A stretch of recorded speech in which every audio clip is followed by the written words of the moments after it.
Туринский «Ювентус» провел в пятницу тренировку на поле национального стадиона Уэльса в Кардифе. Он не выигрывал главный трофей европейского клубного футбола более 20 лет. Матч стартует в 21:45 по московскому времени. Исход игры определит, получит ли вратарь «Ювентуса» 39-летний Джанлуиджи Буффон, единственный приз которого еще нет в его коллекции наград. Реал попытается сохранить за собой титул чемпиона Европы среди клубов.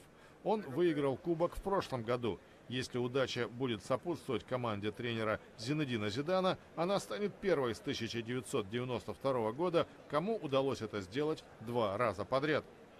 Кардиф – родина полузащитника Реала Гарета Бейла. Он здесь повсюду, даже на пивных кранах в пабах.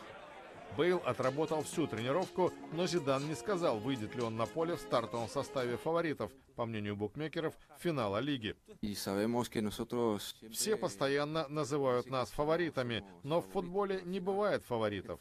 Это финал, и в игре может произойти все, что угодно. Мы не фавориты, и Ювентус не фавориты. Шансы 50/50. По словам главного тренера Юве Массимилиано Аллегри, его команда приехала в Кардиф не на экскурсию по городу.